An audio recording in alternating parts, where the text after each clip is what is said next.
ခန်းငယ်3ကနေ4ထိဖတ်ရအောင်ကျွန်တော်နှုတ်ပတ်တော်ပိုင်းအားလုံးကိုယ့်အကူပါတယ်ဆိုတော့အတူဖတ်မယ်နော်ကျွန်တော် PowerPoint မဆောင်တော့ okay တင်း3ကျောင်းမူကားနောင်ကာလ၌လူတို့သည်စင်ကြယ်သောဩဝါဒကိုနားမခံနိုင်ပဲရတတ်သောနားရှိလျင်မိမိတက်မဲ့ချင်းတိုင်များပြားသောဆရာတို့နောက်သို့လိုက်ကြလိမ့်မည်တမန်တရားကိုနားမထောင်ပဲဒဏ္ဍာရီစကားကိုနားထောင်၍လွဲသွားကြလိမ့်မည်တဲ့နှုတ်ပတ်တော်ဝင်တော်ဖျားစကားပြောပါစေကျွန်တော်ဒီနေ့မှာအတူတူကဆင်ခြင်ဖို့ကျွန်တော်ပြင်ဆင်ထားတာက sound doctrine ဖြစ်တယ်စင်ကြယ်သောဩဝါဒစင်ကြယ်သော teaching နော်ဘယ်ဟာဖြစ်လဲလားဒါကိုကျွန်တော်တို့အတူတူကဆင်ခြင်ကြမှာဖြစ်တယ်ကျွန်တော်ဒီနေ့နှုတ်ပတ်တော်တဲ့အနေငယ်စက္ကန့်ချင်းနဲ့ဝင်တော်ဖျားကိုရောကိုယေရှုတင်တယ်ဒီနေ့ကိုရောပြင်ဆင်ပေးတဲ့အချိန်တိုင်းအတွက်အထူးယေရှုတင်တယ်ကိုရောသားသမီးတို့ကိုဒီနေ့ဒီနေရာမှာပို့ဆောင်ပေးသလိုကိုရောနှုတ်ပတ်တော်ကိုအတူတူကနှလုံးသွင်းလေ့လာရတဲ့အချိန်တိုင်းအတွက်ကိုရောကိုယေရှုတင်တယ်သားသမီးတို့အတူတူကလေ့လာတဲ့ခါမှာနားလည်နိုင်သောဉာဏ်ကိုဝင်တော်ဖျားကိုရောတိုင်းပေးနိုင်ကြောင်းကိုတော်ဝန်ခံသလိုတော်ဒီနေ့ဒီနှုတ်ပတ်တော်ကိုတော်ကြားခြင်းတက်တော်အသက်တာထဲမှာ action လုပ်နိုင်ဖို့ဝင်တော်ဖျားတော်မှာစားပါနှုတ်ပတ်တော်တွေကိုယေရှုတင်တယ်အရှင်ရှုဖျားနာမနဲ့ဆုတောင်းဆက်ကပ်ပါတယ်ပါအာမင်ကျွန်တော်ယုံကြည်သူအသက်တာထဲမှာကျွန်တော်အရေးကြီးတဲ့အရာဘာဖြစ်မလဲလို့ပြောရင်တမန်တရားဖြစ်တယ်ကျွန်တော်တို့ခရိယန်ဖြစ်လာတာကျွန်တော်တို့ကြာပြီဒါပေမဲ့တမန်တရားနဲ့မရင်းနှီးတာအများကြီးရှိတယ် the truth ဆိုတဲ့နှုတ်ပတ်တော်နဲ့ကျွန်တော်မရင်းနှီးတာအများကြီးရှိတယ်ဆိုတော့ကျွန်တော် clip တစ်ခုမှာကျွန်တော်လေးကြည့်ရင်းနဲ့ဆရာတစ်ပါးပြောတာလေးကိုတော်တော်လေးဒီနေ့မိမိတက်တာထဲမှာဆင်ခြင်နေရခွန်အားဖြစ်တယ်ကျွန်တော်ကိုလည်းကျွန်တော်ဒီနေ့ conviction ဖြစ်တာလေးပေါ့နော်တနေ့ကျရင်နဲ့ယုံကြည်သူလူတိုင်းယုံကြည်သူပြောတယ်နော် we ရှင်ပေါလုက according to ထဲမှာပြောတာ we all must appear ကျွန်တော်အားလုံး we ဆိုတာရှင်ပေါလုကပြောတာငါတို့လေငါတို့ရောတဲ့ငါတို့အားလုံးတနေ့ကျရင်ခရစ်တော်ရဲ့တရားပလင်ရှေ့မှာငါတို့ရောက်မယ်တဲ့ယုံကြည်သူတွေအားလုံးနော်ကျွန်တော်တို့ရဲ့အကျိုးအပြစ်တွေကျွန်တော်တို့ရဲ့လှုပ်ဆောင်တဲ့အရာအလုံးကိုယေရှုဖျားကစစ်ဆေးမယ်တဲ့ကျွန်တော်တို့စစ်ဆေးမယ်ပြောတယ်ဆိုတော့ကျွန်တော်တို့ဒီနေ့ဒီမှာဒီချိန်ကာလမှာလူတွေ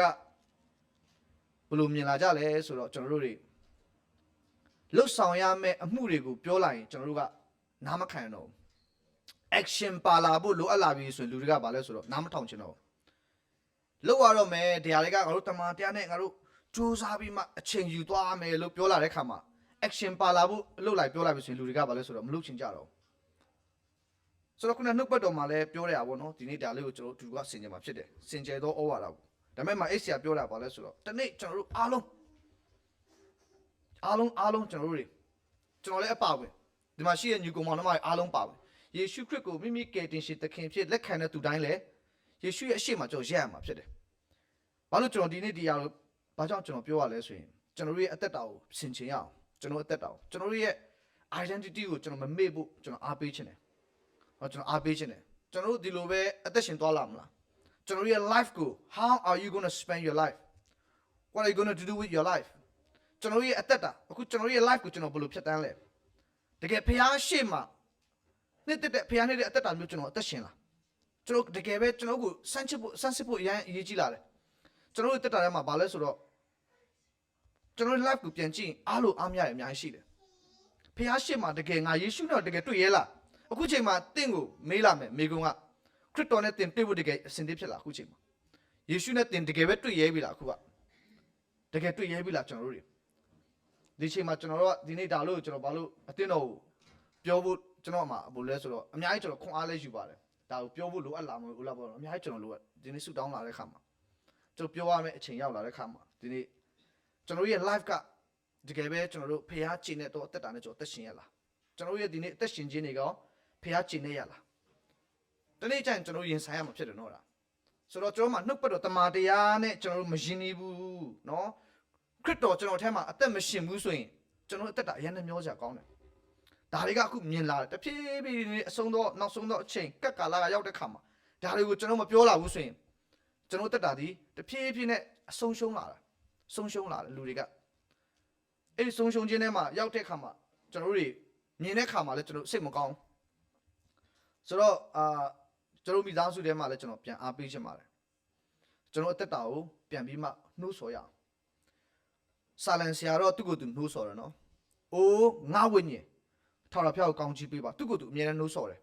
ကျွန်တော်ဒီမှာရှိတဲ့မိသားစုတွေလည်းပြန်ပြီးမှအားပေးခြင်းနဲ့မိမိရဲ့အသက်တာကိုပြန်ဆန်းစစ်ရအောင်မိမိရဲ့အသက်တာကိုပြန်ပြီးမှထိုးနှိပ်ရအောင်ငါအသက်ရှင်နေတဲ့အရာမှန်ရဲ့လားငါရဲ့ကိုယ်ွယ်ခြင်းတွေကျွန်တော်ဖခင်နဲ့ relationship လုပ်နေတဲ့အရာမှန်ရဲ့လားကျွန်တော်ရဲ့အသက်ရှင်ခြင်းကိုပြန်ဆန်းစစ်ရအောင်ကျွန်တော်တို့တွေဒီလိုကျွန်တော်တို့စဉ်းစားနေတဲ့အချိန်တစ်ခါတလေကျွန်တော်တို့ထဲမှာလေအော်ဒါတွေကမလိုတော့သေးပါဘူးလို့ပြောနေတဲ့အချိန်မှာပဲကျွန်တော်တို့အသက်ဆုံးရှုံးသွားနိုင်တယ်ကျွန်တော်တို့ကိုအချိန်မရွေးကျွန်တော်အသက်ကျွန်တော်မပိုင်ဘူးဖြစ်တယ်လားဆိုတော့ပြန်ပြီးမှကိုယ့်ကိုပြန်ပြီးမှထိုးနှိပ်ရအောင်ပြန်ပြီးမှဆင်ခြင်ရအောင်ကျွန်တော်ရဲ့ချီးမွမ်းခြင်းတွေကျွန်တော်ရဲ့ကိုးကွယ်ခြင်းတွေရောမှန်ရဲ့လားဖခင်နဲ့ကျွန်တော် relationship ကျွန်တော်နဲ့ဖခင်နဲ့အခုဆက်ဆံခြင်းကရောအဆင်ပြေလားစဉ်းစားဘူးလားကျွန်တော်တို့ငါနဲ့ဖခင်နဲ့ဆက်ဆံရေးကောင်းရဲ့လားလူချင်းတောင်မှနော်ကျွန်တော်တို့မိတ္တာရအားနေလာပြီလူချင်းတောင်မှကျွန်တော်တို့အဆက်တွေတိတ်မလို့ဆိုဘာလဲဆိုတော့စစ်တွေတိတ်မလို့တော့ဆိုလူကဘာလဲဆိုတော့မရှင်းသေးတော့မရှင်းတဲ့ခါမှာစကားပြောဆိုတာမရှိတော့ဘူးတဖြည်းဖြည်းတော့လူကဘာလဲဆိုတော့ဝေးသွားတယ်လူတွေ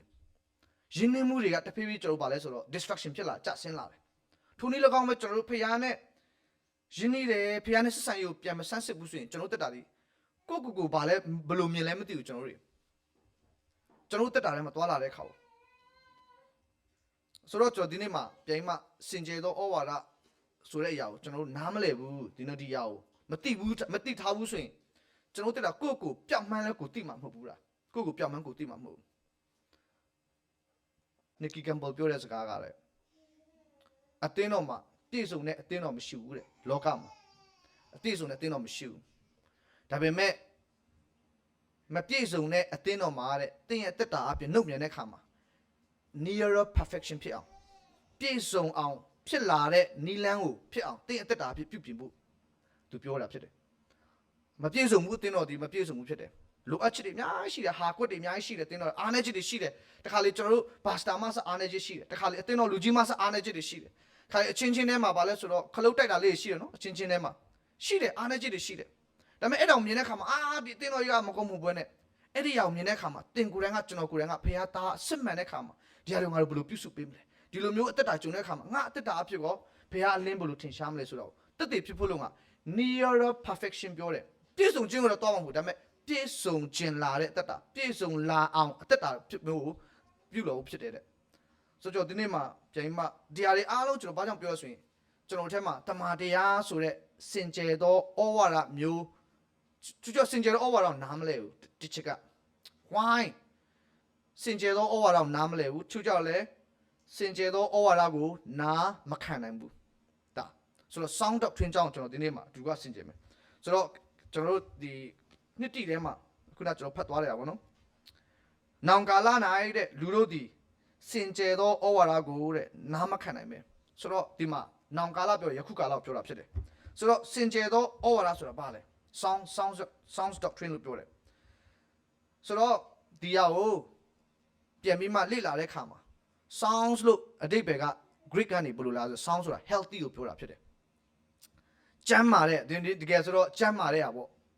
healthy health ကျန်းမာတဲ့ပြောရင်နောက်တစ်ခုကလေဘယ်လိုလဲဆိုတော့ယုံကြည်သူသက်တာထဲမှာနာခြင်းနဲ့ကင်းဝေးတဲ့အရာဥပမာယေရှုကပြောနော်ကျမ်းမာသောသူကစေးသမားအလိုမရှိဘူးတဲ့နော်မကျမ်းမာသောသူကလည်းစေးသမားလိုရှိပြောတာဒါပေမဲ့ကျမ်းမာတဲ့သူကတော့ဗာလဲဆိုစေးသမားလိုမရှိတဲ့အဲ့ဒီအရာကိုပြောတာဖြစ်တယ် sound doctrine လို့ပြောတဲ့ခါမှာစင်ကြယ်သောပြောတဲ့ခါမှာလေကျမ်းမာနေတယ်ဘုရားရဲ့ရှေ့မှာဗာလဲဆိုတော့ကျမ်းမာနေတဲ့အသင်းတော် healthy church ဖြစ်နေတယ် healthy life နဲ့အသက်တာတက်ရှင်နေတယ် healthy အသက်တာမျိုးနဲ့ကျွန်တော်ခိုက်တယ်တွာလာနေတယ်ကျမ်းမာနေတဲ့အသက်တာမျိုးဘုရားဖြစ်ချင်တာတွင်တင်ခြင်းဖြစ်တယ်အဲ့ဆို doctrine ကဗာလဲ doctrine ကြတော့ teaching ဖြစ်တယ်သင်ကြားခြင်းဖြစ်တယ်နောက်ပြီးရင် instruction ဖြစ်တယ်သူက doctrine ဆိုတာကမြန်မာလိုကြတော့ဩဝါဒလို့ပြောတယ်ဩဝါဒလို့ပြောတဲ့ခါမှာတချို့ကြတော့ဒီဩဝါဒအများကြီးရှိပါတယ်ဒါပေမဲ့တကယ်ဩဝါဒရဲ့အရင်းကဘာလဲဆိုတော့ teaching သင်ကြားပေးတာဖြစ်တယ်ဒါပေမဲ့အဲ့ဒီသင်ကြားပေးတော့လူကဘယ်လိုဆိုတော့ group တွေနဲ့ရှိတယ်တစ်ချိန်ကလူတွေကယေရှုဒီခရစ်တော်ဖြစ်တယ်ဆိုတဲ့အရာကိုဝင်ငှတက်တဲ့ခံတဲ့ group တွေရှိတယ်ဒါသူတို့ရဲ့ teaching ဖြစ်တယ်ဒါသူတို့ရဲ့ doctrine လို့ပြောတယ် ယေရှုကြောင့်ကို grace ကျေးဇူးတော်ဒီကျွန်တော်တို့ the grace of Christ ခရစ်တော်ဒီကျေးဇူးတော်ဖြစ်တယ်အဲ့ဒီကျေးဇူးတော်ကအပြစ်သားတွေကိုကယ်တင်တယ်ဘာမှဒီနေ့တက်တာထဲမှာကိုလှုပ်ချင်းမပါဘူးကျေးဇူးတော်တက်ဖခင်ရဲ့တနာခြင်းကြောက်တက်ဖြစ်တယ်ကယ်တင်ခြင်းတို့ရောက်နိုင်တယ်ဆိုတော့အဲ့ဟာကိုပြောတဲ့ teaching အဖွဲ့တွေရှိတယ်သူတို့တွေကပဲပြောတယ်မှာနောက်ဆုံးအဲ့ဒါက doctrine လို့လည်းပြောတယ်အဲ့ဆိုတော့ teaching of Christ ခရစ်တော်တင်ပေးတာဒီလေခရစ်တော်ရဲ့ဩဝါဒဖြစ်တယ်ဆိုတော့ဒီနေ့ဒီမှာ doctrine လို့ပြောတဲ့အခါမှာကျောင်းမြန်မာစကားမှာကျတော့ကျွတ်တိတ်မကြိုက်ဘူးဩဝါဒဆိုတာဟာနင်ဒီဩဝါဒပြောတယ်ဆိုတာတကယ်တော့ doctrine ဆိုတဲ့အရာကတော့သင်ကြားခြင်းပဲဖြစ်တယ်သင်ကြားပေးခြင်းဖြစ်တယ်လို့နောက်မှသူကဆိုတော့တွင်တင်ဆုံးမပေးတဲ့အဖြစ်တယ်ဒါကမှားနေတယ်ဒါကမှန်တယ်ဆိုတာကိုပိုင်းခြားပြီးမှသင်ကြားပေးတဲ့ doctrine ဖြစ်တယ်လားဆိုတော့မြန်မာစကားရတော့ဩဝါဒပြောတဲ့အခါမှာဩဝါဒတော့တိတ်မကြိုက်ကြဘူးဒါပေမဲ့အင်္ဂလိပ်လိုညနားလည်တော့ teaching ပဲလားဆိုတော့အဲ့ဒီ teaching ကိုခံယူနိုင်တဲ့သူကတော့ကျမ်းမာလာတယ်အဲ့ဒီ teaching ကိုနားလည်တဲ့သူကကျမ်းမာခြင်းတက်တာရရှိတယ်ပြောတယ်ဆိုတော့နောက်တစ်ခု sound doctrine လို့ပြောမှာတချို့အင်္ဂလိပ်မှာ help teaching နောက်မှ sounds လို့ပြောတဲ့အခါမှာစင်ကြယ်တယ်လို့ပြောတဲ့အခါမှာဘယ်လိုလဲမြန်မာစကားစင်ကြယ်တယ်ပြောတယ်စင်ကြယ်တယ်ပြောတဲ့အခါမှာလေအမှားနဲ့ကင်းတာပြောတာ is free from error အမှားမရှိဘူးအဲ့ဒီ sound စင်ကြယ်တော့ဩဝါဒလို့ပြောတဲ့အခါမှာအဲ့ဒီ teaching နဲ့မှာအမှားမရှိဘူးပြောတာအမှားမရှိဘူးအဲ့ဒါကြောင့်ရှင်ပေါလုကတင်မောသေပြောတာအဲ့ဒီ sound doctrine တစ်ချိန်ကမိဘတွေအားဖြင့်တော့တင်ယူခဲ့တဲ့ငယ်သောရွယ်မှဆိုင်ဓမ္မကျမ်းစာကိုလေ့လာတဲ့အရာတွေနော်နောက်ပြီးမှငါတို့ပြောခဲ့တဲ့အရာငါတို့ဒီနေ့ပြောခဲ့တဲ့အေးဝင်လေးတရားအဲ့ဒါဒီစင်ကြယ်သောဩဝါဒဖြစ်တယ်အဲ့ဒါကိုဟိုးအဲ့ဒါကိုခိုင်ခိုင်မာမာမင်းကင်ထားအဲ့ဒါကိုရက်တီထားအဲ့ဒီအရာကနေမင်းတို့လွဲသွားပြီဆိုရင်အဲ့ဒီ teaching တွေကကျန်တဲ့ဟာတွေကဘာလဲဆိုတော့လွဲမားတဲ့ဟာဖြစ်လာမယ်ဆိုတာရှင်ပေါလုကတင်မောသေကို warning ပေးတယ်နောက်မှ remind လည်းပေးတာဖြစ်တယ်လားဆိုတော့အခုဒီမှာစင်ကြယ်သောဩဝါဒကိုနားမခံနိုင်မဲ့တဲ့ရာတက်သောနားရှိလင်းတဲ့ကဲစင်ကြယ်သောဩဝါဒဒါလေးခဏနိုင်မှရာတက်သောနားရှိလင်းတဲ့ဆိုတော့တရားကိုအင်္ဂလိပ်မှာချို့ကြတော့ itching လို့ပြောတယ်ချို့ကြတော့ tickling လို့ပြောတယ်သူတို့တွေ rubbing scratch အဲ့ဒီအရာကိုပြန်တဲ့ခါမှာအဲ့ဒီနာရာတက်သောနားကဘာလဲဆိုတော့ it's entertain နော် it's action မပါဘူးသူကဆိုတော့အတင်းတော်မှာခုနဒီရာတက်သောနားတွေဆိုတာဘယ်လိုမြင်လဲကျွန်တော်တို့ရတတ်သောနားလို့ပြောတဲ့ခါမှာကိုကြိုက်တဲ့အရာကိုမြင်ခြင်းတဲ့အရာကိုလိုချင်တဲ့ကိုရဲ့ဖြစ်တိုင်းပဲပါလဲဆိုတော့ခံယူခြင်းတယ်။မထားပါတော့ဆရာတို့ကကဲငါတို့ဒီလိုမနေရဘူးနော်ဒီလိုအသက်ရှင်ခြင်းမှားနေတယ်ဒီလမ်းကမှားနေတယ်ဘာဖြစ်ငါတို့တမန်တရားမှာသွားမယ်ပြောရင်လောက်ရတော့မယ့် action တွေရှိလာတယ်။နော်ကျွန်တော်ပါလဲဆိုတော့ action တွေဖြစ်လာတယ်နောက်မှကျွန်တော်တို့လှုပ်ဆောင်ရမယ့်အမှုရာလေးပေါ်တဲ့ခါမှာပါလဲဆိုတော့လက်မခံတော့ရတတ်သောနားလို့ပြောတဲ့ခါမှာလေသူ့ရဲ့မကြိုက်ဆုံးကရတတ်သောနာရှိသောသူတွေရဲ့ခံရတဲ့အရာအရန်စိတ်တူတဲ့အရာပါလဲဆိုတော့စင်ကြယ်သောဩဝါဒဖြစ်တယ်သူတို့မကြိုက်သောဒေသနာသည်စင်ကြယ်သောဩဝါဒဖြစ်တယ်အဲ့သူတို့ရဲ့နှစ်ခုကွာခြားချက်စင်ကြယ်သောဩဝါဒစကားကိုနားမထောင်ကျင်သောသူသည်ဘာတူလဲဆိုတော့ရတတ်သောနာရှိသောသူတွေရတတ်သောနာရှိသောသူတွေအေးစင်ကြယ်သောဩဝါဒပြောပြီးဆိုသူတို့လေအရန်စိတ်တူတာဖခင်ရဲ့တမန်တရားပြောရင်သူတို့အရန်စိတ်တူတာလက်မခံနိုင်ဘူးလာပြန်ပြီကွာဒီဆရာပြောပြန်ပြီကြည့်ခံစားဘူးလားလို့မျိုးငါတို့ပြောပြန်ပြီနော်ဒီနေ့အဲ့ဒါစင်ကြယ်တော့အဲ့ဒါနားတတ်တော့နားဆိုတာသူ့ရဲ့စန့်ကျင်တဲ့အရာ तू မကြိုက်ဆုံးရပါလဲဆိုစင်ကြယ်တော့ဩဝါဒဒီနေ့ချိန်ကာလမှာလေတမာတရားကိုပြောတဲ့ခါမှာလူတွေကဘာလဲဆိုတော့မကြိုက်တော့ဘူး pulpit မှာပဲမဟုတ်ဘူးနော် pulpit မှာပဲမဟုတ်ဘူးဒီနေ့ဒီ Sunday church မှာပဲမဟုတ်ဘူး outside တွေမှာတော့ကြည့်တမာတရားကိုသင်ပြောပါရတတ်သောနားရှိသောသူကအဲ့တမန်တရားပြောရင်ကြားတဲ့ခါမှာအရင်စိတ်တူပဲနော် they will be very mad at you လာပြန်ပြီဘာလဲဘာ the truth လဲဘာ the truth ဆိုတာလို့လာမယ်အခုဘယ်ညာပဲရောက်ကြည့်ဒါ church ထဲမှာပဲမဟုတ်ဘူး outside the church ကျွန်တော်ရဲ့ live ထဲမှာဆိုတော့ကြည့်ပါတင်ကိုတဲ့တမန်တရားကိုလေရက်တီပြီးမှပြောရင်လေလူတွေကတင်မုန်းလာတယ်အဲ့ဒါအဲ့မုန်းတဲ့သူဘယ်သူလဲဆိုရတတ်သောနားရှိတဲ့သူတွေဖြစ်တယ်မိမိတတ်မှတ်ခြင်းတိုင်းနဲ့များသောဆရာတို့နောက်တွေလိုက်ကြလိမ့်မယ်ဒါတော့ကျွန်တော်အများကြီးရှိတယ်ရတတ်သောနားတွေကဘာပဲသူတို့ကြိုက်လဲဆိုတော့ comfortable เนาะသူတို့က comfort ဆိုကနေမထွက်ချင်ဘူးသူတို့ကိုဇင်ခံမဲ့သူတို့အစဉ်ပြေမဲ့စင်ကြယ်ဩဝါဒဆိုတဲ့အရာငါတို့လှုပ်ဆောင်ရမယ့်အရာတွေငါတို့မှာဘာတွေလိုအပ်လဲငါတို့သွားမယ်ငါတို့အတူတူကဖရားထဲမှာဆံငတ်ဖို့ပြောဖို့လာပြီဆိုရင်ကျွန်တော်ထဲမှာဘာလဲဆိုမခံနိုင်တော့ဘူးလားဆိုတော့အဲ့ဒီရတတ်သောနားတွေကကိုအတတ်မှတ်ခြင်းတိုင်းပဲတဲ့ကိုကြိုက်တယ်လို့ပဲကိုနေတယ်တဲ့ကိုဖြစ်ချင်တဲ့အတိုင်းပဲနော်ကိုရဲ့ စိတ်ဆန္ဒအတိုင်းပဲသူတို့ကဖျားရှိခိုးမယ်လာမယ်လှုပ်သွားမယ်စားမယ်ဒါပဲကျွန်တော်တစုံတစ်ခုပြောရင်တမာတရားနဲ့ဆိုင်နဲ့ပြောလာပြီဆိုကျွန်တော်လက်မခံချင်တော့ဘူးလားအဲ့ဒါရတတ်တော်လားရှိတဲ့သူတွေပဲ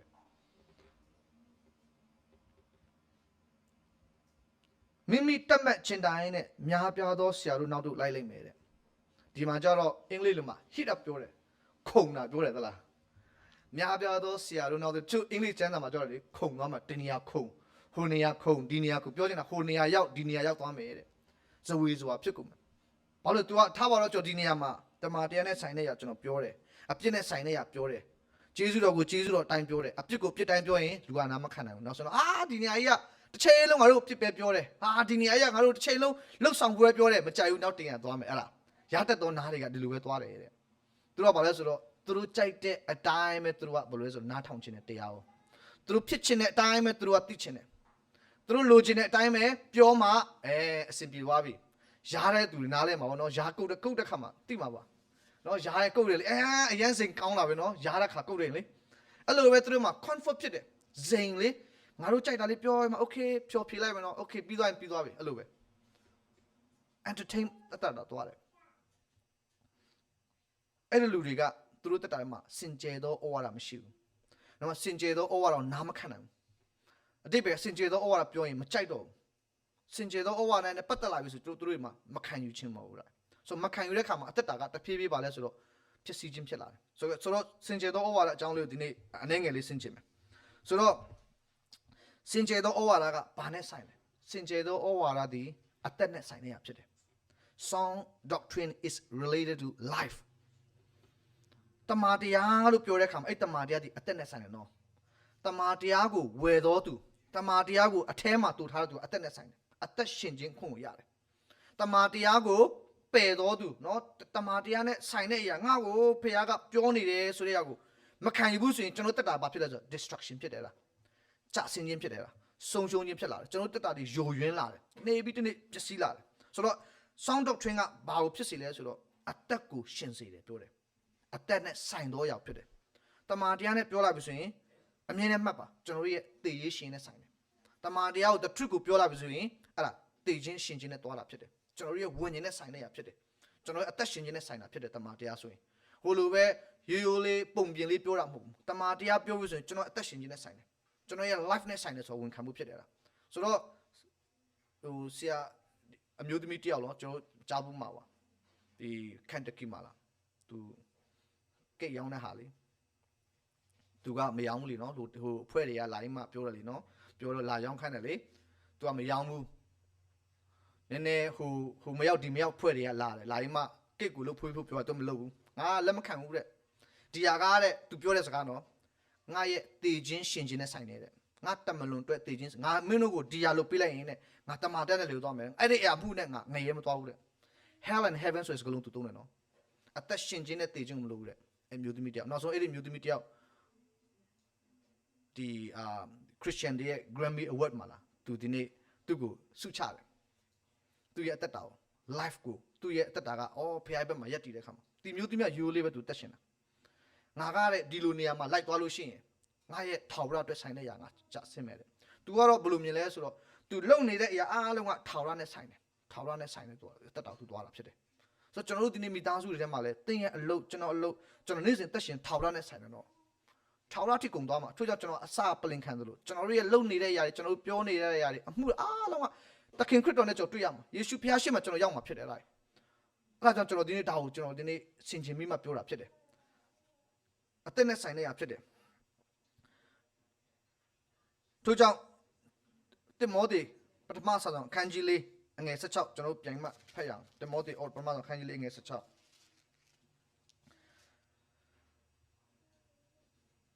ကို၎င်းကိုဆုံးမဩဝါဒကို၎င်းတတိပြု၍အမြဲတည်နေလောထို့သို့ပြုလျင်ကို၎င်းနားထောင်သောသူတို့ကို၎င်းကယ်တင်လိမ့်မည်တဲ့ဒီမှာ safe ပြောတယ်ကြည့်အဲ့ဒီ sound doctrine ကတဲ့နော်လူတွေကိုကယ်တင်ပေးတယ်အဲ့တိမောသေကိုပေါ်လာပြောတယ်အဲ့ဒီအရာကိုအမြဲတမ်းကြင်အထက်မှာတော့နော်ကြည့်တင်းဤတိုးပွားခြင်းကိုလူအပေါင်းတို့ကထင်ရှားစေခြင်းအရာများကိုစိတ်ဆွဲလန်း၍ကြိုးစားလို့ဆိုတော့အဲ့ဒီ sound doctrine ဖျားပေးထားတဲ့ gift ဖျားပေးထားတဲ့ဆုကျေးဇူးကိုကြင်နော် exercise လုပ်နောက်ပြီးရင်ဖျား အဲ့ဒီရဲ့ sound doctrine တင်ယူခဲ့တဲ့ရာတင်မိဘတွေအားဖြင့်အမေအဖွားတွေအားဖြင့်နော်ဒီနေ့ကြားခဲ့တဲ့အင်္ဂလိပ်တမန်တရားအဲ့ဒီရဲ့ sound doctrine အဲ့ဒီရဲ့စင်ကြယ်သောဩဝါဒကိုတင်အဲ့ဒါကိုခံယူထားအဲ့ဒီအတိုင်းသက်ရှင်အဲ့ဒီအတိုင်းသွားလာအဲ့ဒါဆိုရင်လည်းကို၎င်းကိုဆုံးမဩတော်တရိပ်ပြည့်အမြဲတည်လို့တဲ့အဲ့ sound doctrine ကိုပြောတာ sound doctrine ကိုတင်ကြားနေတဲ့သူတွေကိုယ်တိုင်ကစပါလဲဆိုတော့ကို၎င်းနဲ့နော်ပြောနေတဲ့သူတွေကစသူတို့နဲ့ဆိုင်နေဖြစ်တယ် sound doctrine ကိုပြောနေတဲ့သူကလေငါနဲ့မဆိုင်ဘူးမင်းတို့ပဲလောက်ကြလို့ပြောတာမဟုတ်အခုပြောနေတဲ့ကျွန်တော်ကစဆိုင်နေဖြစ်တယ်လားကျွန်တော်ကိုယ်တိုင်သတိပြုရမယ့်ရာဖြစ်တယ်ကျွန်တော်ကိုယ်တိုင်ဆင်ခြင်ရမယ့်ဖြစ်တယ်ကျွန်တော်ကိုယ်တိုင်ဒါကိုအသက်ရှင်ရမယ့်ရာဖြစ်တယ်လားကို၎င်းသတိပြုရဲ့အမြဲထို့သောပြုလျင်နဲ့ကို၎င်းနားထောင်သောသူတို့ကို၎င်းကယ်တင်လိမ့်မယ်တဲ့ကြည့်အသက်နဲ့ဆိုင်တာဖြစ်တယ်အောင်တမန်တရားနဲ့ဆိုင်တဲ့ရာကိုတကယ်နားထောင်တယ်တကယ်အသက်ရှင်တဲ့သူကကယ်တင်ခြင်းဒီနေ့ safe ဆိုရရ life ကိုအသက်ရှင်ခြင်းကိုတကယ်ရတယ်ဆိုတာဒီနေ့ရှင်ပေါလုကတင်မောသေမှာခဲ့ရဖြစ်တယ်ဒီနေ့ sound doctrine ကိုကျွန်တော်တက်တာမှာစင်ကြယ်သောဩဝါဒလို့ပြောတဲ့ခါမှာကျမ်းပါတယ်အဲ့ဒီ teaching ကိုယ်စင်ကြယ်သောဩဝါဒကဲနောက်တစ်ခုစင်ကြယ်သောဩဝါဒဘာနဲ့ဆိုင်လဲဆိုတော့တော့ယုံကြည်သူချင်းချင်းကို peace ပေးတယ်အဲ့ဒီစင်ကြယ်သောဩဝါဒကယုံကြည်သူချင်းချင်းကို encourage ပေးတယ်အဲ့ဒီစင်ကြယ်သော teaching နော်ခရစ်တော်ကျွန်တော်တို့ရပြီးတဲ့နောက်မှာနော်တမန်တယောက်ကျွန်တော်တို့စီပူးတယ်တမန်တယောက်လေ့လာနှလုံးသွင်းတဲ့သူကဘာလဲဆိုတော့ဖခင်ရဲ့ငြိမ်သက်ခြင်းရှိတယ်အဲ့ဒီလူအသက်တာထဲမှာလေမြင်ရတယ်တမန်တရားကိုလိုလားတဲ့သူစာငတ်တဲ့သူတက်တာထဲမှာလေအပူပန်ခြင်းသူတို့မှမရှိဘူးနော်သူတို့တက်တာကိုကြည့်ရင်လေ peaceful ဖြစ်တယ် peaceful ဖြစ်တယ်အခုလူတွေကလေအခြေအနေအခုနိုင်ငံရေးကမကောင်းဘူးစီးပွားရေးကဖြစ်တယ်နော်နောက်ပြီးကျွန်တော်ရဲ့ community ကဒီလိုမျိုးတွေစိုးသွမ်းမှုတွေဖြစ်လာတဲ့အခါမှာကြောက်တယ်ဒါပေမဲ့အဲ့ဒီလူတွေတက်တာထဲမှာဘာလဲဆိုတော့ he has a peace she has a peace တမန်တရားကိုလိုတဲ့သူတမန်တရားကိုအထဲမှာတူထားတော့ဒီစင်ကြယ်သောဩဝါဒကိုဂိုင်တဲ့သူစင်ကြယ်သောဩဝါဒကိုလက်ခံတဲ့ဘောတူဘာလဲဆိုတော့သူ့ထဲမှာအမြဲတမ်းဖြစ်ရှိတယ်ဘလောက်ပဲဘေးရလူတွေနော်ဘေးရလူတွေကဘလောက်ပဲဟိုဟာပြောဒီဟာပြောနေပါစေသူ့အထဲမှာတမန်တရားကသူ့ကိုငြိမ်သက်ခြင်းပေးတယ်ကဲအဲ့ဒါကိုနှုတ်ပတ်တော်မှာကျွန်တော်တွေ့ရတယ်ဒါကျွန်တော်တို့စာလံ119 165ကိုလှန်ရအောင်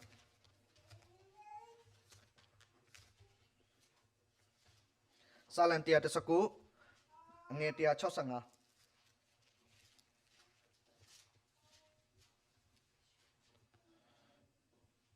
တရားတော်ကိုနှစ်သက်သောသူတို့၌ကြီးစွာသောငြိမ်ဝှက်ခြင်းရှိ၏တဲ့သူတို့စိတ်ပျက်စရာအကြောင်းမရှိပါနဲ့အာမင်ကြည်တရားတော်ကိုနှစ်သက်တယ်အဲ့ဒီ sound doctrine ဖခင်ပေးတဲ့တမန်တရားကိုနှစ်သက်သောသူတို့၌ကြီးစွာသောငြိမ်ဝှက်ခြင်းရှိတယ် they have a peace သူတို့မှာဗာလဲကြည့်နှုတ်ပတ်တော်နော်သူတို့၌စိတ်ပျက်စရာအကြောင်းမရှိဘူးလေကြည့်ဘလောက်ပဲဟောဖြစ်နေပါစေဘေးကလူတွေဖြစ်နေပါစေကျွန်တော်မြင်ရတဲ့အရာတွေကဖြစ်နေပါစေခက်ခဲမှုတွေရှိနေပါစေသူတို့ထဲမှာအမြဲတမ်း peace ရှိတယ်ဘာလို့တရားတော်ကအဲ့ဒီ the truth အဲ့ဒီ sound doctrine ကိုနော်ဒီနေ့ဖခင်ရဲ့သင်ကြားပေးတဲ့နှုတ်ပတ်တော်ကိုလက်ခံတဲ့ဘောတူတဲ့သူကသူတို့ထဲမှာအမြဲတမ်းငြိမ်ဝှက်ခြင်းရှိတယ်တဲ့ဘာလို့အတွင်းထဲကနေအဲ့ဒီတမန်တရားကငြိမ်သက်ခြင်းပေးတာဖြစ်တယ်ငြိမ်ဝှက်ခြင်းပေးတာဖြစ်တယ်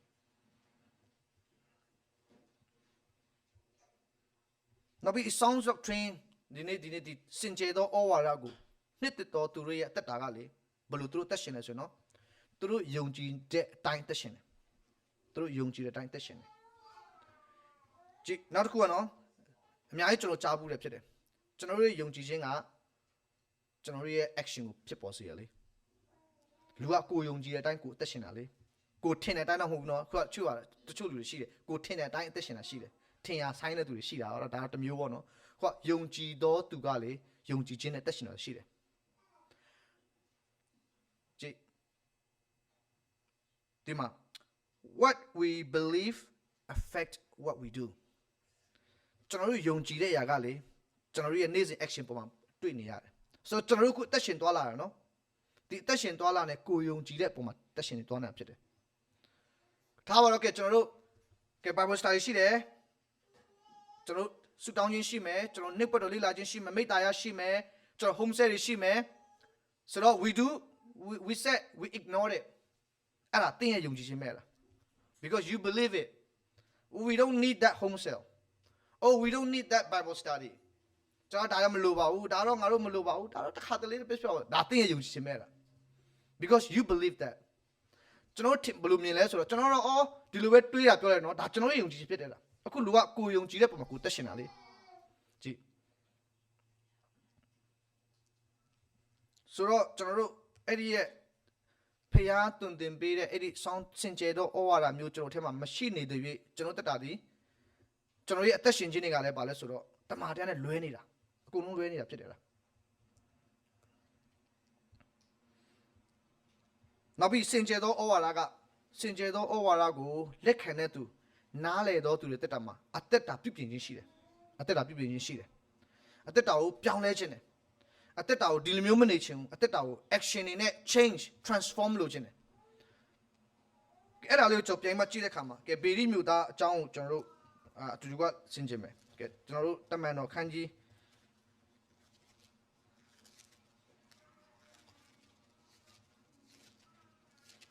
စက်ခုံဖြစ်မယ်တဲ့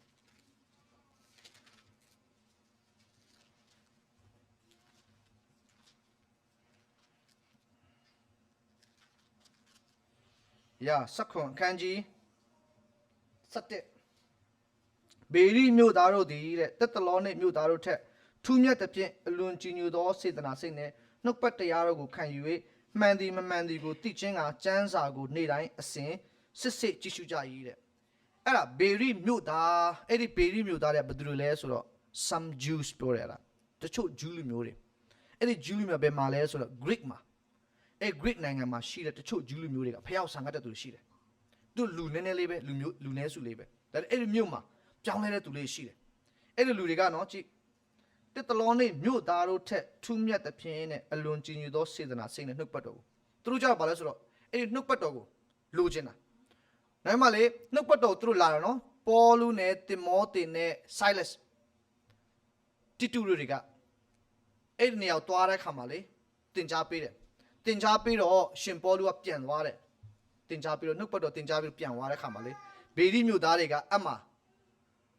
ဘာလို့လဲဆိုတော့လေမပြီးသေးဘူးသူတို့တွေပြန်လေ့လာတယ်ပြန်သွားပြီနော်လားရှင်ပေါလုကပြန်သွားပြီနှုတ်ပတ်တော်တင် जा ပြီးသွားပြီပြောမဆိုရင်ဒါပေမဲ့သူတို့မပြန်ဘူးတဲ့သူတို့ပြန်လေ့လာတယ်အဲ့တော့နောက်ပြီးမှသူတို့ကလည်းအချင်းချင်းပါလဲဆိုတော့ဒီဇရက်တွေမှာစုဝေးပြီးမှပါလဲဆိုပြန်လေ့လာတယ်အဲ့တော့ရှင်ပေါလုပြောတာဟုတ်လားမဟုတ်လားဆိုတော့သူတို့ပါလဲဆိုတော့ပြန်မဆင်ကျင်တယ်တဲ့သူတို့တွေအချင်းချင်းပြန်ပြီးမှဆွေးနွေးတယ်အချင်းချင်းလုံပြီးမှလောက်ကြတယ်နောက်ဆုံးတော့အဲ့ဒါကိုရှင်ပေါလုကောင်းနားလဲတဲ့ခါမှာတင်မောတင်နဲ့ Silas ကိုထားခဲ့တယ်မှာမင်းတို့မှပြန်နေခဲ့တချို့ဒါတမိုင်းရပြောတာဖြစ်တယ်တချို့တော့တင် जा ပြီးသွားပြီနော်ပြီးသွားပြီမို့သူတို့ကိုယ်တိုင်ပါလဲဆိုအိမ်မှာပြန်လေ့လာတယ်နောက်ပြီးအချင်းချင်းပါလဲစုဝေးပြီးမှဒီဆရာပြောတာဟုတ်လားဒီဆရာပြောတာကငါတို့ကြားဘူးတဲ့စင်ကြယ်သောဩဝါဒဟုတ်ခဲ့လား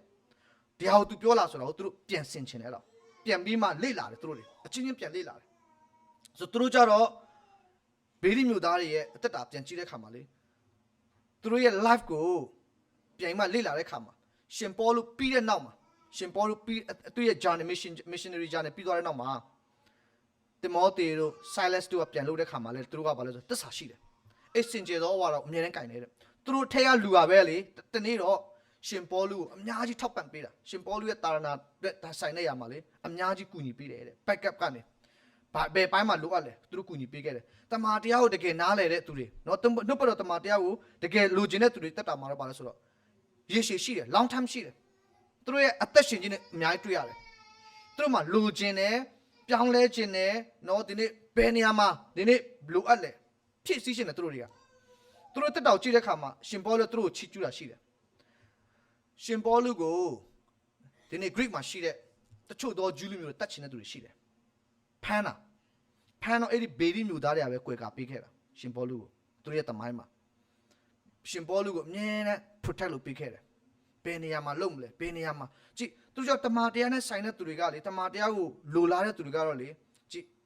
ဖခင်နှုတ်ပတ်တော်ကိုစီးပူးတဲ့သူဖြစ်ပါစေဖခင်နှုတ်ပတ်တော်သင်ကြားပေးတဲ့သူလေသူတို့ they protect it သူတို့ရဲ့ life ကိုပြန်ကြည့်တဲ့အခါမှာသူတို့ရဲ့ long time အတွက်သူတို့တက်တာဒီအရန်ကိုတစ္ဆာရှိတော်သူတွေဖြစ်လာတယ်ကျွန်တော်တို့ဒီနေ့ဒီခါတည်းကျွန်တော်တို့ယုံကြည်သူတက်တာမှာပါလဲဆိုအမြဲတမ်းဘယ်လိုလဲဆိုတော့ဟို up and down တော့ရှိပါတယ်ဒါပေမဲ့တစ္ဆာရှိဖို့ရန်ကြီးကြီးတယ်လူကတော့တစ်ခါတည်းချော်လဲတက်တယ်တစ်ခါတည်းကျွန်တော်အားနဲ့တက်တယ်ရှိတယ်ဒါပေမဲ့တစ္ဆာရှိဖို့တော့အားပေးခြင်းတယ်အဲ့ဒီဘေရီမြူသားတွေအဆုံးထိသူတစ္ဆာရှိတယ်ပြောတယ်ရှင်ပေါလုပြီးသွားတဲ့နောက်တင်မောသေပြီးသွားတဲ့နောက်အမှုတော်ဆောင်တွေကအများကြီးသွားတဲ့ခါမှာအဲ့လူမျိုးတွေအဲ့အထက်ကနေအများကြီးတာနာအတွက်ကြီးပွားအောင် Greek မှာအများကြီးရှင်တန်ခဲ့တဲ့ဘေရီမြူသားတွေဖြစ်တယ်လားသူတို့ရဲ့ life ကိုပြန်လေ့လာတဲ့ခါမှာဆိုတော့သူတို့ဘာကြောင့်မို့တရားဖြစ်တယ်ဆိုတော့စင်ကြယ်သောဩဝါဒကိုကောင်းကောင်းလေးနားလည်တယ် အစင်ကျေသောဩဝါဒကဘာတွေလဲဆိုတော့ကောင်းကောင်းလေးသူတို့သင်ကြားပြီးသားဖြစ်တယ်အဲ့ဆိုရင်ကဲဒီနေ့ဒါကစင်ကျေသောဩဝါဒတွေစင်ကျေသောဩဝါဒကအသက်တာကိုပြောင်းလဲပေးတယ်နောက်ပြီးရင် it promotes righteousness တန်ရှင်းဖြောင့်မတ်ခြင်းကိုနှစ်သက်တယ်အဲ့ဒီစင်ကျေသောဩဝါဒစင်ကျေသောဩဝါဒကလေကျွန်တော်တို့ဖျားမနစ်သက်တဲ့အရာမှန်တယ်များကိုဖြည့်ဆည်းပေးတယ်မနစ်သက်မှာထားပါတော့စင်ကျေသောဩဝါဒဒီဒါကအပြစ်ဖြစ်တယ်ဒါကဖျားမနစ်သက်ဘူးဆိုတာကိုရှင်းရှင်းလင်းလင်းကျွန်တော်တို့ဖော်ပြပေးတယ်အဲ့ဒါကိုစွန့်ပစ်ခြင်းတယ်စွန့်ပစ်ခြင်းတယ်နောက်ဆုံးတော့ဗာလဲဆိုတော့တန်ရှင်းတဲ့လမ်းကိုလိုလားတယ်တန်ရှင်းတဲ့လမ်းကိုလိုက်ခြင်းတယ် righteousness ကိုလိုလားခြင်းတယ်ကြည့်နောက်တစ်ခုက sin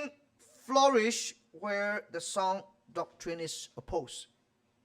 ကြည့်တမတ်အဲ့ဒီစင်ကြသောဩဝါဒကိုလက်မခံတဲ့ခါမှာလေအပြစ်တွေပွားလာတယ်စင်ကြသောဩဝါဒကိုလက်မခံတဲ့သူတွေထက်မှာပါလဲဆိုအပြစ်ကတဖြည်းဖြည်းများလာတယ်စင်ကြသောဩဝါဒကိုစန့်ကျင်တဲ့သူတွေထက်မှာပါလဲဆိုတော့တနေပြီးတဲ့အပြစ်ကပါလဲဆိုတိုးပွားလာတယ်စိုးညစ်ခြင်းကတရွေ့ရွေ့တိုးပွားလာတယ်စိုးညစ်ခြင်းတရွေ့တိုးပွားလာတယ်ကဲအဲ့ဒါဆိုရင်မစင်ကြသောဩဝါဒကပါတယ်လေမစင်ကြသောဩဝါဒပါတယ်ခုနစင်ကြသောဩဝါဒပြောတယ်မစင်ကြသောဩဝါဒတွေကအမြဲတမ်းပျက်စီးဆုံးရှုံးခြင်းဖြစ်တယ်မစင်ကြသောဩဝါဒရဲ့အဆုံးမှာပါလဲဆိုအမြဲတမ်းအပြစ်တင်ခြင်းရှိတယ်နောက်ပြီးရင်ကြိမ်ခြင်းရှိတယ်နောက်ပြီးရင်အသက်ဆုံးရှုံးခြင်းရှိတယ်နောက်ပြီးရင်ဖျားမဲ့တရားမဲ့အသက်ရှင်ခြင်းတယ်နောက်ပြီးရင်ဂျေဇုတော်ကိုအပြစ်ကိုပေးတဲ့အပြစ်လောက်အောင်လိုင်စင်ရတဲ့ဂျေဇုတော်မျိုးလို့သူတို့ခံယူတယ်ဂျေဇုတော်ဆိုတာအဲ့ဒါမစင်ကြတဲ့ဩဝါဒတွေအများကြီးရှိတယ်ဒီနေ့ယူဒထဲမှာလည်းကျွန်တော်တွေ့ရယူဒခိုင်းတဲ့မှာအများကြီးတွေ့တဲ့ခါမှာမစင်ကြသောဩဝါဒတွေကခုနပြောတဲ့သူ့အသေးဖြတ်ခြင်းမတရားသောမေထုံလောကီတက်မှအများကြီးပဲဒါကျွန်တော်မပြောတော့ဘူးဒါပေမဲ့ကျွန်တော်အတူချုံပြောတာကမစင်ကြသောဩဝါဒဆိုတာခုနစင်ကြသောဩဝါဒဆန့်ကျင်ဘက်အရာအားလုံးကဘယ်ပဲနောက်ဆုံးလမ်းဆုံးပို့လဲဆိုတော့တည်ခြင်းကိုပို့တယ်ကျွန်တော်ရဲ့ဘဝကိုဖြစ်စီမဲ့เนาะကျွန်တော်တို့နောက်မှသူတို့ဘယ်လိုအသက်ရှင်မလဲဆိုတော့ဖျားမဲ့လို့သက်ရှင်မယ်ဖျားမရှိတော့ဒီလိုပဲသက်ရှင်သွားလာမယ်သူတို့ကိုတွင်တင်ဆုံးမရလို့မရှိတော့ဘူး they don't need it ဆိုတော့သူတို့တက်တာဒီတရားမဲ့ဖြစ်လာ lawlessness ဖြစ်လာတယ်ကြည့်ပုံကန်တက်တဲ့တဘောတွေရှိလာတယ်သူတို့ကိုဒီလိုပြောရင်မကြိုက်တော့ဟဲ့ဒီလိုအသက်ရှင်ခြင်းကဖျားမဲ့လို့သူမကြိုက်တော့ no ဖျားမရှိဘူးတရားမရှိပုံစံလို့တွားလာတယ်ကဲအဲ့ဒါကိုမစင်ကြသောဩဝါဒကိုတွင်တင်ပေးတဲ့သူတွေရှိတယ်အဲ့ဒါကိုကျမ်းစာကဘယ်လိုပြောလဲဆိုတော့တခြားသောအေးဝင်လေးတရားလို့ပြောတယ်ဂလာတိခန်းကြီး1အငယ်6နဲ့9မှာကျွန်တော်တွေ့ရတယ်တချို့ကလည်းအနည်းငယ်လေးဖတ်မယ်ဂလာတိခန်းကြီး1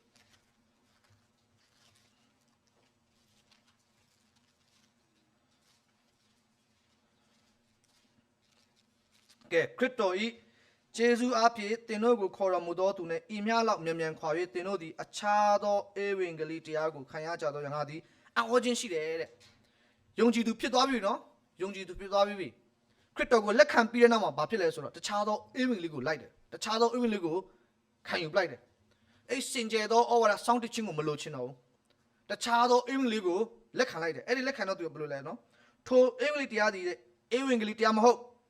သင်တို့ကိုနှောက်ရှက်ရခရစ်တော်၏အေဝံဂေလိတရားကိုမှောက်လန့်ခြင်းသောသူချို့ရှိ၏တဲ့သို့တော်လည်းသင်တို့အားငါတို့ဟောပြောသောအေဝံဂေလိတရားမှတပါ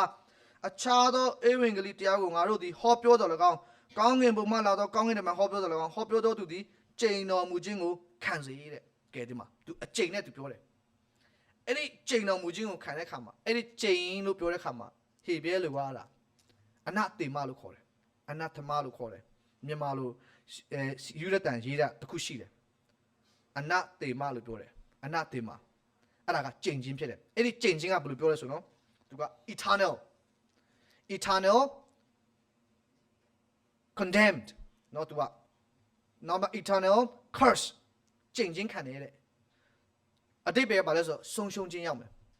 eternal destruction ထာဝရခရစ်တော်နဲ့အစစ်ပြတ်မပြောတာပြောတယ်အဲ့ဒါကျိန်နေရရှင်ပေါလုကောင်းကောင်းပြောရတာစင်ကြယ်သောဩဝါဒကိုလက်မခံတဲ့သူတွေတက်တာမှာဘာဖြစ်မလဲဆိုတော့ eternal curse ဖျားနဲ့ထာဝရစစ်တွေပြတ်မယ်ပြောတယ်အတိတ်ကရိုးလေးပဲကြည့်သူကျိန်လိုက်တာနော်လားကျိန်ချင်းခံစေတဲ့ကောင်းကင်တမန်တော်လာပြောပါစေတဲ့ကျိန်ပါစေတဲ့အဲ့ဒီသူပြောတဲ့ကျိန်တာကဟေဘဲလုံးမှာအနတ္တမလို့ခေါ်တယ်အဲ့ဒီအနတ္တမကထာဝရဖျားနဲ့စစ်တွေပြတ်သွားတာဖြစ်တယ်လားအဲ့လိုမျိုး အဲ့ဒါ eternal curse လို့ခေါ်တယ်အဲ့ဒီအကြောင်းအဲ့ဒီအနာတင်မဆိုရလေတမန်ကျမ်းစာထဲမှာ6မျိုးလောက်တွေ့ရတယ်6ကြိမ်လောက်တွေ့ရတယ်ကဲနောက်တစ်ခုအဲ့ဒါကိုဘယ်လိုပြောလဲဆိုတော့တမန်တော်ခန်းကြီး28ငွေ7မှာမဖတ်တော့တချို့သောဂျူးလူတွေကလေရှင်ပေါလုအရန်ဒေါသထွက်တာရှင်ပေါလုမကြိုက်ဘူးဘာလို့လဲဆိုရှင်ပေါလုကမောရှေရဲ့ဥပဒေမောရှေရဲ့တရားပညတ်တရားကိုသူကချိုးဖောက်တယ်ပေါလုကဘာလဲဆိုတော့အိုးနှစ်ဘာလဲအရေးဖျားလေးချင်းမခံတော့လို့သူပြောတယ်နောက်ပေါလုကပြန်ပြောတယ်ပညတ်တရားမလို့တော့ဘူးငါတို့ယေရှုဂျေဇုတော်အပြင်ငါတို့ယုံကြည်ရင်ကယ်တင်ခြင်းထာဝရသိရတယ်ဆိုတာကိုပြောတဲ့ခါမှာအဲ့တချို့သောဂျူးလူမျိုးတွေလုံးဝရှင်ပေါလုမကြိုက်ဘူးနောက်ဆုံးသူတို့ဘာလုပ်လဲအဲ့တချို့သောဂျူးလူမျိုးတွေကရှင်ပေါလုမတေမချင်းသူတို့ကိုသူတို့ they were bound under the curse လို့ပြောတယ်သူတို့ကသူချိန်လိုက်တယ်ဘယ်လိုချိန်လဲဆိုတော့ဒီလူမတေမချင်းငါတို့လုံးဝမစားဘူးမတောက်ဘူးသူတို့ကိုသူတို့အသေးခံရတယ်ပြောချင်တာကဒီလူမတေငါတို့တေမယ်ကွာအဲ့လိုပုံစံလို့အချိန်နဲ့သူတိုက်လိုက်တာအဲ့ဒါအနာတင်မလို့ခေါ်တယ်ရှင်ပေါလုကိုတတ်ချင်တာရှင်ပေါလုမတေမချင်းသူတို့ကိုချိန်လိုက်တယ်ငါတို့မစားမတောက်ပြောချင်တာကလေဒီလူကိုလေတတ်ချင်နေတာနောက်ဆိုသူတို့ကိုသူတို့ငါတို့အသက်တောင်ငါတို့ပေးမယ်ဒီလူမတေရင်ကြည့်တတ်ဖို့လုပ်တာလားချိန်လိုက်တာသူတို့ကိုသူတို့တာအနာတင်မလို့ခေါ်ရတာချိန်အတိတ်ပဲဒီသူတို့ငါတို့ဖះနဲ့ပြတ်ပါစေတဲ့အဲ့လောက်ထိမုန်းတဲ့သူတွေဒါချိန်ချင်းကြောပြောတာဖြစ်တယ်အဲ့ဒီရဲ့ချိန်ချင်းစကလုံးကဘယ်လောက်ထိပြင်းထန်လဲဆိုတာရှင်ပေါလုတုံးတဲ့အဲ့ဒီချိန်ချင်းဆိုတာကျွန်တော်ကရိုးပဲအဲ့ချိန်နေဆိုတော့ဒီလိုပြီးတော့မဟုတ်ဘူးလားထာဝရနဲ့ဆိုင်တဲ့ရဖြစ်တယ်ထာဝရနဲ့ဖះနဲ့ထာဝရအစ်တော်ပြတ်ပါစေပြောလိုက်တာကဲတော့ဆိုရင်တကောခန်းကြီး16အငယ်နဲ့မှာကဲကျွန်တော်တို့အဲ့ဒါလေးဖတ်ရအောင်ဒီစကားကအရင်ခွန်အားဖြစ်တဲ့ရဖြစ်တကောခန်းကြီး16အငယ်နဲ့မှာ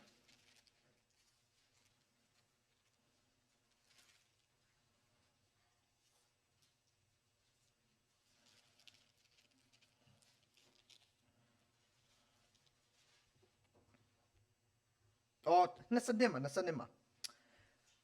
တကောခန်းကြီး16ငယ်22အကျဉ်သူသည်သခင်ယေရှုခရစ်ကိုမချစ်ထိုသူသည်အနတေမာဖြစ်စေတည်းတဲ့သခင်ဖျားကြွလာတော်မူ၏တဲ့ကဲအဲ့ဒါရှင်ပေါလုပြင်နေရရှင်ပေါလုအခုယုံကြည်သူတို့ပြောလိုက်ခရစ်ယာန်တွေကိုမင်းတို့တွေခရစ်တော်မချစ်ဘူးဆိုရင်တဲ့အနတေမာတဲ့အဲ့လိုရှင်ပေါလုပြောတာနော်ကောရိန္သုမြို့မှာရှိတဲ့အသင်းသူတင်သားတွေကိုမင်းတို့တွေတဲ့ခရစ်တော်ကိုမချစ်ထိုသူသည်အနတေမာဖြစ်စေတည်းတဲ့ဟာရှင်ပေါလုပြောတဲ့စကားအရန်ကျမ်းတယ်နော်ကျွန်တော်ကဒီလိုပြောနေသွားပြီဗျာမင်းတို့ခရစ်တော်မချစ်ဘူးဆိုရင်တဲ့အနာတေမာဖြစ်စေတည်းတဲ့မရဏတာလို့ပြောရတာကဲမရဏတာဆိုစကားလုံးကြားဘူးလားမရဏတာဆိုတာလားယေရှုပြန်လာပါအတိတ်ဘက်ကသူပါလဲဆိုတော့ရှင်ပေါလုကလေစိတ်ရှင်ပေါလုကအတွင်းထဲကနေမခံနိုင်ဘူးသူအတွင်းထဲကနေကိုယ်ရင်သူမှရှိတဲ့တင်းလူတင်းသားတွေကိုမင်းတို့တွေဒီတိုင်းမနေနဲ့တော့ဒီလိုတက်ရှင်သွားလာခြင်းမကြောက်ရှင်ပေါလုမြဲတဲ့ကိုယ်ရင်သူမျိုးသူဆုံးမပေးတယ်လားနောက်ဆုံးတော့သူပြောလိုက်တယ်မင်းတို့ခရစ်တော်ကိုမချစ်ဘူးဆိုရင်အနာတင်မာဖြစ်စေတည်းတဲ့အတိတ်ပဲသူချိန်လိုက်တယ်ဗျနောက်ဆုံးတော့မာရဏတာလို့ပြောတဲ့ခါမှာကိုရောအမြန်ကြွလာပါတဲ့ကိုရောအမြန်ကြွလာပါအတိတ်ပဲရှင်ပေါလုကပြောလိုက်တယ်မာရဏတာဆိုအဲ့မှာအမှန်မှာတွေ့ရတယ်နောက်မှ revelation ချက်မှာတွေ့ရသေးတယ်မာရဏတာဆိုတာအတိတ်ပဲကယေရှုကြွလာပါယေရှုပြန်လာပါငါတို့ဒီလိုမျိုးတွားနေရတာလူတွေကဘာလို့ဒီလိုတွားလာနေရလဲဘာလို့ဒီလိုတက်ရှင်တွားလာနေဆိုတာနောက်ဆုံးတော့ရှင်ပေါလုကိုယ်တိုင်စားတာ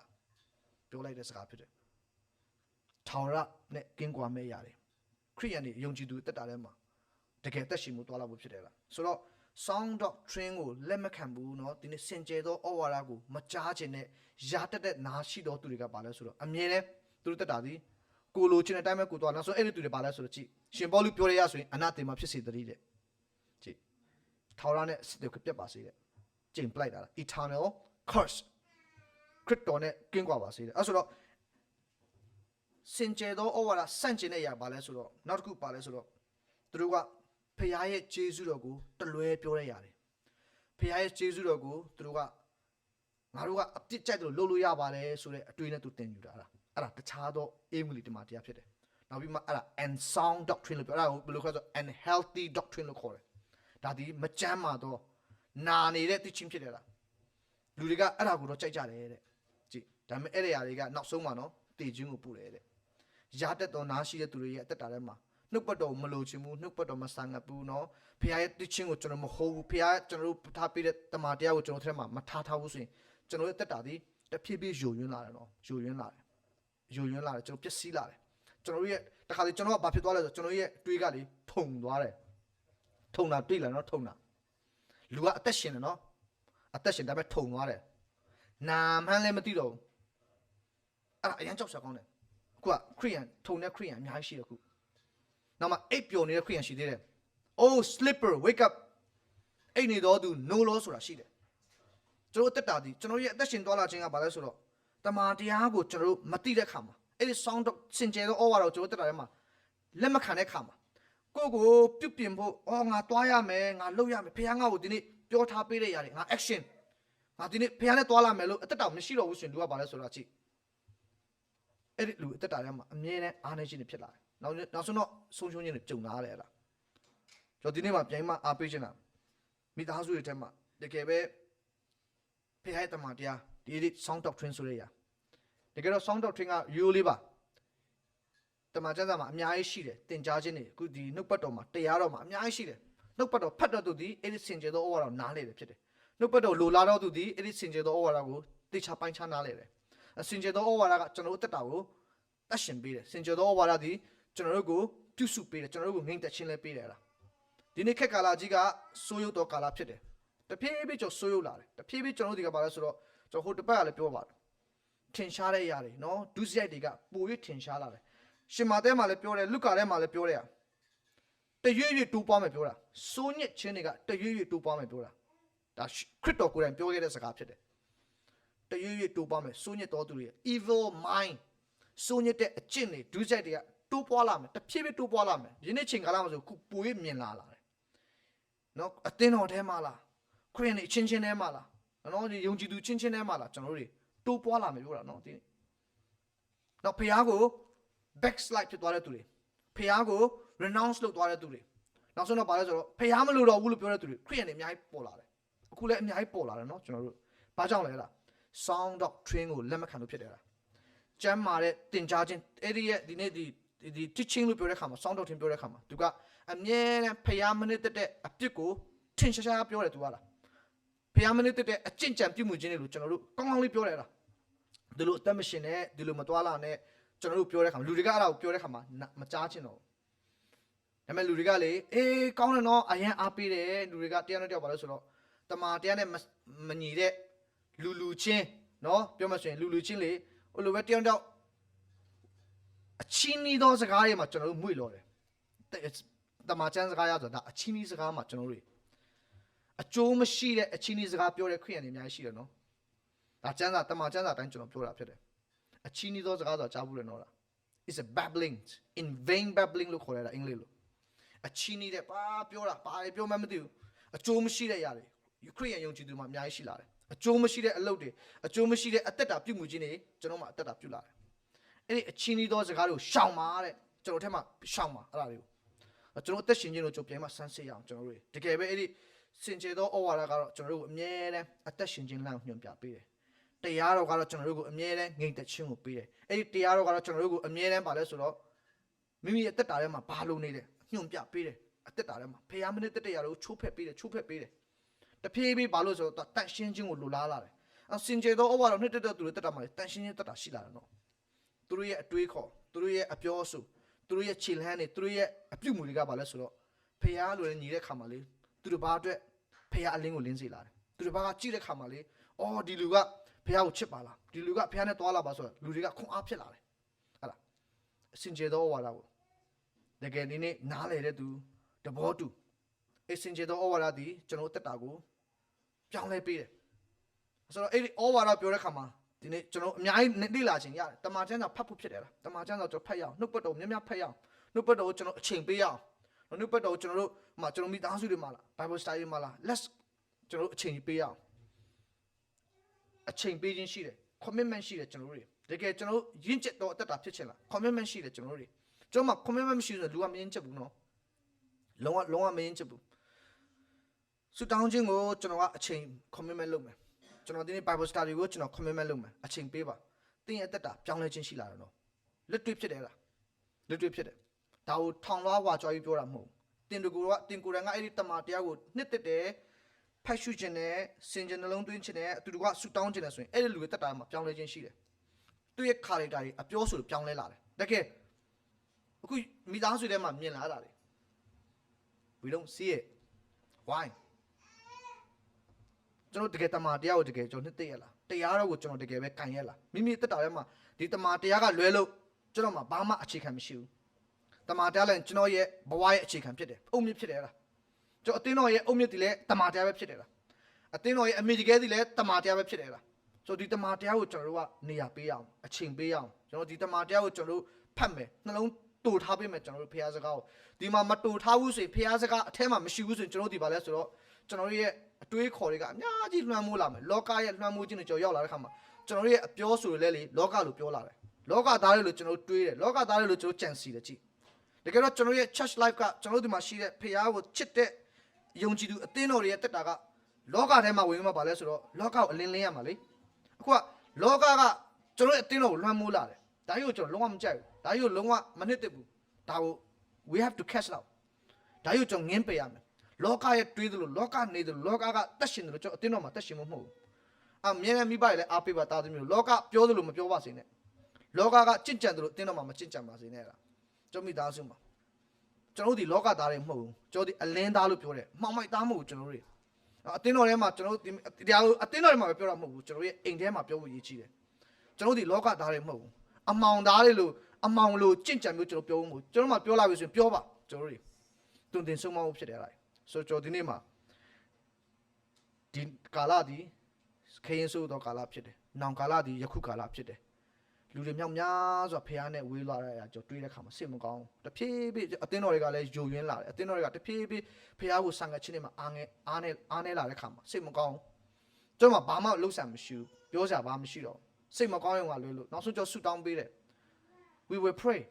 ဆူတောင်းပေးမယ်။ဒါကျွန်တော်လုပ်နိုင်တဲ့အရာတစ်ခုရှိတယ်။ဆူတောင်းပေးမယ်နှုတ်ပတ်တော်တမန်တရားကိုကျွန်တော်ဖျားပေးတဲ့အချိန်တိုင်းကျွန်တော်ပြောမယ်ဒါပေမဲ့ကျွန်တော်ကရွေးချယ်ဖို့ဖြစ်တယ်လားအဲ့ဒီကကျွန်တော်ဘယ်လိုတက်ရှင်သွားလာမလဲတကယ်ပဲကျွန်တော်တက်တာမှာခံယူမယ်ဒီတက်တာကိုနှုတ်ပတ်တော်ကိုကျွန်တော်ထဲမှာလွတ်တွေ့သုံးဆောင်မယ်ဆိုရင်လွတ်တွေ့အကျင့်ကြံပြုမှုမယ်ဆိုရင်အဲ့ဒီနှုတ်ပတ်တော်အကျိုးကိုမိသားစုမှာခံစားရတယ်မိသားစုမှာတကယ်ခံစားရတယ်တကယ်ခံလိုလားတဲ့သူတွေတက်တာမှာပြောင်းလဲခြင်းတွေလည်းရှိတာပဲမိသားစုတွေမှာသူတို့ကျွန်တော်မိသားစုတွေကိုပြန်မှဒီနှုတ်ပတ်တော်အားပေးခြင်းနဲ့ဆက်လက်ပြီးလာမယ့်ပတ်တွေမှာလာမယ့်နေ့ရက်ကာလတွေမှာကျွန်တော်မိသားစုချင်းချင်းအားပေးအောင် come let's study come let's read the bible come let's pray together ကျွန်တော်တို့ဒီလိုမဟုတ်ဘူးဆိုရင်ကျွန်တော်တက်တာတဖြည်းဖြည်းအားငယ်လာတယ်ဆိုတော့ကျွန်တော်ပြန်မှမိသားစုတွေကိုဒီနေ့တော့ဒီနေ့မိသားစုတွေပဲဖြစ်တဲ့အတွက်ပေါ့နော်ကျွန်တော်ဒီနေ့ပြောတာဖြစ်ပါတယ်တကယ်ကျွန်တော်တို့အကုန်လုံးကကျွန်တော်ဒီမှာအတင်းတော်လူကြီးတွေကိုရမ်းစား we pray for you we pray for ဒီနေ့ Saturday မှာကျွန်တော်တို့ဆုတောင်းတယ်ကျွန်တော်မိသားစုတွေအတွက်ဖခင်ကိုဆံငတ်ဖို့ဖះနဲ့တွာလာဖို့ကျွန်တော်ရဲ့လိုချင်တဲ့ဒါပဲလားဘာမိသားစုအတင်းတော်မှာဒီလူများဖို့ထက်เนาะအတင်းတော်မှာဟိုငွေကြေးဖောင်းပွားတာထက်အတင်းတော်မှာကျွန်တော်ယုံကြည်မိသားစုတွေကဖះကိုချစ်ကြောက်မယ်ဖះထဲမှာယူတွေတွာလာမယ်ဖះနဲ့တူတက်ရှင်တွာလာဒါကကျွန်တော်တို့ကောင်းချီးမင်္ဂလာဖြစ်တယ်ဒါဖះနဲ့တက်တော်အတင်းတော်ဖြစ်တယ်လားဒီလိုမျိုးပဲကျွန်တော်တွာလာချင်တာဖြစ်တယ်ကျွန်တော်မိသားစုတွေကိုကျွန်တော်ပြန်မှဒီနေ့တကယ်ပဲမပြောချင်တော့လဲကျွန်တော်ပြောရတာပါနည်းနည်းလေးကျွန်တော်ပြောတာဖြစ်ပါတယ်เนาะဒါကျွန်တော်မိသားစုတွေတွားရအောင်ကျွန်တော်တို့ဘာဖြစ်ဒီတိုင်းကျွန်တော်အသက်မရှင်မဲနဲ့ကျွန်တော်တို့ထဲမှာနှုတ်ပတ်တော်ကို